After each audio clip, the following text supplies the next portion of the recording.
Bonjour David Castello-Lopez. Bonjour Théo. Vous remontez tous les matins aux origines d'un objet, d'une passion, d'une obsession de votre quotidien. Et aujourd'hui, on prend notre respiration puisque vous allez nous raconter les origines des poupées gonflables. Tout à fait. Bon, les poupées gonflables, ça a quand même des inconvénients, hein, et notamment, il faut le dire, un certain manque de répondants. Notamment. Voilà. Ça aussi, il faut le dire, pas mal d'avantages. Le premier de ces avantages, il dérive du fait qu'une poupée gonflable, c'est un corps sans vie.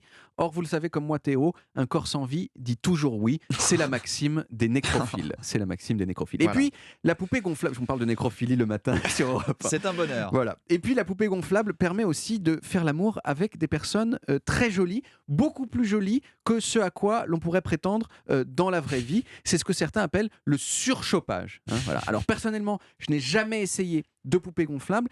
Mais si je ne l'ai pas fait, c'est pas du tout par manque de curiosité ou pour des questions de moralité chrétienne. Je dirais que c'est plus une question de logistique, faut s'organiser, vous voyez, j'ai la flemme. Et deuxièmement, il y a aussi un problème de regard des autres. Oui, encore. Je quand même. sais bien que c'est quelque chose qu'on fait les volets fermés, mais il y a quand même toujours un risque que quelqu'un tombe dessus, qu'il y ait un pied qui dépasse du placard. Et je dois dire que je ne suis pas assez sûr de moi pour assumer ce risque tout à fait. Il n'empêche, je suis curieux. Et donc, je me suis demandé qui est la première personne qui a eu l'idée de fabriquer des objets en forme de filles pour pouvoir faire l'amour quand les vraies filles ne veulent pas de vous. Et alors? Alors, il y a une théorie, c'est que ce seraient les nazis qui auraient inventé les poupées gonflables C'est pour pas que les vrai. soldats de la Wehrmacht puissent se soulager pendant leurs longs mois de cantonnement. Pardon. C'est une théorie assez sympa parce qu'elle fait intervenir des nazis. Or, les histoires avec des nazis, on n'y peut rien, c'est cool, mais malheureusement, cette histoire, elle est fausse. Alors, vous allez me dire, pourquoi j'en ai parlé, hein? Parce qu'elle est cool. Ben voilà, mais parce que je vais vous dire parce que c'est une histoire avec des nazis. Voilà, et une histoire avec des nazis, même fausse, c'est mieux qu'une histoire sans nazis, même vraie. Bon, déjà, il y a quelques anecdotes assez anciennes de messieurs qu'on a surpris en train de se frotter contre des statues. En 1877, par exemple, il y a un jardinier qu'on a trouvé en train de faire l'amour à une réplique de la Vénus de Milo. Ah oui. C'est étrange en soi de faire l'amour à une statue, mais c'est encore plus étrange quand on se souvient que la Vénus de Milo n'a pas de bras.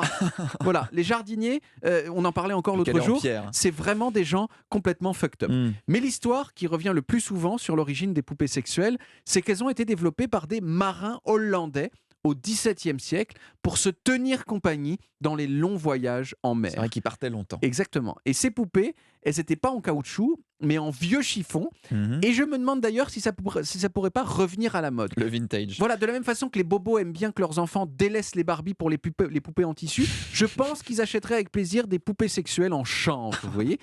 Mais les poupées gonflables qu'on connaît, celles qu'on voit dans, par exemple, Y a-t-il un pilote dans l'avion, ces baudruches avec les yeux et la bouche grands ouverts comme s'ils étaient perpétuellement étonnés, ça date des années 60. Hmm. Mais il faut le dire, ce sont des objets à moitié pour rire. C'est-à-dire, les vraies poupées sérieuses, elles sont pas gonflables. Et ce sont celles que l'on voit à la télé depuis les années 90, les Real Dolls. Les vraies poupées. Hein, en Exactement, bon c'est français. Real Dolls, c'est la marque qui s'appelle comme ça, c'est Real Dolls. Elles peuvent peser 50 kilos, elles coûtent 3500 € pièce minimum, et elles ressemblent vraiment beaucoup à des gens. vrais gens. À des vrais gens. Il y a même, depuis quelques années, une version de ces super poupées qui parle et qui s'appelle Harmony. Harmony, elle coûte 12 000 $, Punaise. mais elle discute. Enfin, elle discute un peu comme Siri, c'est-à-dire Elle a une voix bizarre. elle discute de façon un petit peu éteinte et incompétente. Mais quand même, il y a des gens qui aiment bien. Mhm. Et il y a quelque chose d'assez touchant, c'est que les ventes de ces poupées très réalistes ont explosé depuis le début de la pandémie. Et la solitude alors. Et l'entreprise qui les produit a même fait une mise à jour de son logiciel pour qu'elle puisse parler, pour que les poupées puissent parler de la pandémie Ah, de saleté de Covid. virus. Voilà, il y a des vidéos sur Internet qui donnent des exemples de certaines de ces discussions. On entend un monsieur qui dit « Harmonie, j'ai des pensées suicidaires à cause de l'épidémie. Que faire ?» Et Harmonie qui répond « Sors dehors, regarde la beauté de la création et dis-toi que tu en fais partie. Et sinon, je peux aussi faire des maths pour toi. Ouh. Ouh, fais des maths pour moi, pour ne pas que je me suicide. » Franchement, je retire ce que j'ai dit. Les poupées d'aujourd'hui, elles ont vachement de répondants. Merci beaucoup David Castello-Lopez.